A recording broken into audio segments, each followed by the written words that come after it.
First of all, Pakistan is not following Islam. Are you joking? I'm saying not Pakistan, we have 90% Muslim. Muslim means follow Islam. But Muslim, what Muslim? What Muslim? I remember 15 years ago, it's not today and I heard it's worse. 15 years ago I remember going to a wedding in Pakistan. A wedding where men and women were mixing freely. Where the bride was dancing on the stage with all the male members of the family dancing on the stage. I am sure somewhere around, we probably hidden in a corner then, but I hear now it's open, drinking alcohol. What Muslim are we talking about? This was 15 years ago. Now I hear it's even worse. Oh yes, they're Islam. When the bride and the groom are walking to the car, they're holding the Quran over their head for blessing. That Islam? That's not Islam. What Islam is that? That's exactly the thing I'm talking about. That's why the Muslims are in such a mess. Because of this nonsense, this hypocrisy, actually they are insulting the Quran by doing that.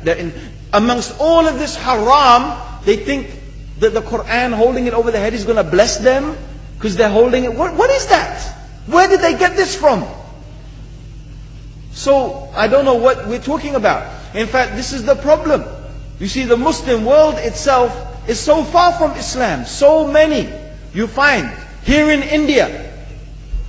Or I know it's not a Muslim country, but there are lots of Muslims here. But I don't know what sort of Muslim. Most of them go to the dargah and they call upon some dead person in the grave. And they think that by talking to a dead person, they're going to have their needs fulfilled. What's the difference between that and worshipping an idol? There's no difference, believe me. It's shirk.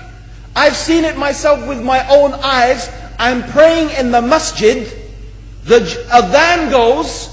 The people are praying in the masjid. And the people in the dargah are not coming to the mosque to pray. They're still going around the dargah and making all their whatever the things they do. What's that? That's not Islam. You go to many countries. You find Pakistan, you want to see Islam in Pakistan. You know, in England, in every street corner we have a pub. You know what's a pub? You know what's a pub? Like a bar, you know, a place where you sit and drink alcohol. Yeah? Yes? In Pakistan, believe me, they have something worse than that. Yes, worse. On every street they have a picture of a palm. Everywhere you see it, hanging from the windows. They have the picture of a palm. What's that advertising? Something worse than drinking alcohol. An invitation to disbelieve in Allah. That they're going to read your hand and tell your fortune. Shirk. It's shirk. Whoever believed, the Prophet said, sallallahu alaihi wasallam, whoever visits a fortune teller out of curiosity, Allah will not accept their prayers for 40 days. Whoever believes in the fortune teller has disbelieved in Allah and His Messenger. That includes, by the way, horoscopes. Yet you see in Pakistan, a picture everywhere of a hand. Worse than a pub. Worse than a pub. It is better to drink alcohol than make shirk with Allah. Yes. So this is the Muslim countries. You will not find one except they are not doing magic and shirk and kufr, or except maybe one or two you will find.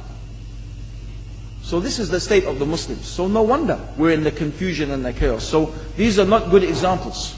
And this is really, in fact, the very reason that I'm saying why we are in such a big mess.